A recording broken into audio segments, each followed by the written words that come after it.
72 ntihagire umuntu abidera byabaye ibara mu Burundi mu bantu bavukana basangiye igihugu kandi basangiye gupfa no gukira. Ayo nk'uko piramide ifise urufatiro ni nako ibyabaye mu Burundi bifise urufatiro. Ndiko ndabaza rero ibibazo bibiri, mbega uhereye kuri 72 imizi yatumye 72 iba mu Burundi ishingiye kuri 1885 canke irafise ahandi ishingiye muri culture, mu migenzo n'imico y'ikirundi n'uburyo twari ico gihe. Kuko ugiye uraraba ajya amatariki baje baravuga mu Burundi agenda araduga buhoro kugeza aho igihugu cose gifatwa n'uyo muriro. Ukuri mu Burundi tuzogushika ko ryari. Iyo mperera ndiko ndatanga yuko umunsi muzokarifiye ati mu 72 hariho amaliste y'abategetswe gupfa, hariho abari muri administration, vuge abatwara ico gihe nibo babikoze, kuko hakora umukomiseri, hakora umustaneri, hakora umukoroneri, hakora abantu nk'abo, hakora imodoka ya leta canke imodoka y'umudandaza mugabo yatumwe ko na leta. Ivyo nivyerekana ko habaye jenoside, kuko hariho liste yari yateguwe imbere y'igihe, hakaba n'ibikoresho vya leta, hanyuma rero hakabaho n'abishwe. Rero mumaze gukarifiya aho hantu, je numva nta kindi nzosaba, nzoba ntegereje ubumenyi nzobumvuye. Twebwe twarabatutsi sinzi ko ari byo niko batubariye, n'ubu niko bavuga ngo turi. Jewe data yapfuye Rutarana itariki 30, kandi n'abandi benshi bapfuye abo bantu baba ahantu hafi yo mu Minago, ruguru yo mu Minago. Ils étaient des innocents, ntibari bazi ingene abantu babana, baza biruka bakabica ataco bapfa. Mbere data yarumenyesha amana, bamubwiye bati ngabo barakwica, atoya barya n'abakirisu banje.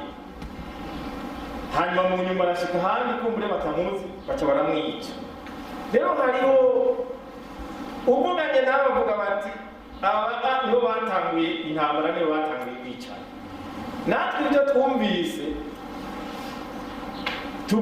batubwiye yuko abiwacu aribo batanguye gupfa, kandi bapfuye le 29 abandi le 30. Rero ikintu gikomeye ni uko kugeza n'ubu abantu benshi bagenda n'ubwoba.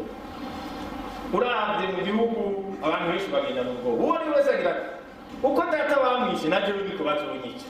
Rero gerageze bikingira, nico gituma ubona bafise ubushobozi bikingira bakagendana ingabo.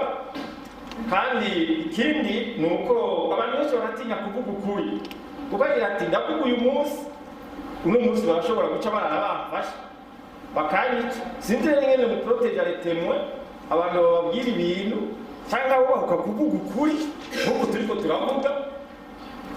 Birashoboka ko Imana nidukingira, naje barashobora nko kumfata nk'akarore bakabaza bati ibyo wewe bari kuravuga n'ibiki. Mugabo mbere bari baranansabye bati uragenda muri CVR uvuge ingene ibintu by'Rwanda byagenze, kuko havuga bamwe mugabo jewe sinari bwaze, kuko iconderera icobwira kiti turamugarukanira abawe bagaruka. Nayo kuza kuvuga ngo ndaza kuvuga gusa ingene byagenze, ingene barishe, ingene umuntu yakuze ari mu bibazo, ibyo nta kimwe bimaze. Ahubwo ikintu gikenewe cyane ni uko abantu twoja hamwe tukavugana, mbega à l'étape actuelle dukwiye gukora iki. Hari ikibazo kimwe kijanye n'uko muri politike hasa n'ahari tendance isa n'igomba kuvuga ko mu Burundi ata bwoko buhari. Nkaba nibaza nti none severe icyo kirizo kigera gute, kuko nimba tugomba kuvugana ukuri ibintu byabaye bikaba byari bishimikiye ku byo twita etini, mugabo akaba ariyo tandasi bwite nta bwoko buhari. Mwumva muzokigera gute icyo beya kijana mu nzira yo kuzofasha abantu gukira hatangiye kuzamwo akantu nkako? Ikindi kigira kabiri, severe iremeza rwose ko abantu babuze mu bwoko bwose bataronse uburyo bwo kurira cyangwa kugandara. Byumvikana rero ko muruze mu ntambuko zijanye n'ibintu byo gusubiza hamwe abantu, hariho iyo periyode rero ijanye n'ivy'uko abantu kugira akanya ko kurira, bakagira akanya ko kubabara no kuvuga ivyo baciyemwo. Bagomba kubaza rero ingene severe muri iki gihe, muri iyi faze turimwo, ishobora kugera les emotions, kuko umuntu yabuze umuntu ibyo ashikiriza biba bivuye ku nduze ku bigumbagumba. Ni gute severe ishobora kugera les emotions kandi igafata izo emotions ikazita la verite? Hariho tendance iyo turiko turavuga iby'72, hariho tendance iri mu gihugu no mu mitwe y'abantu yuko 72 hishwa abahutu gusa.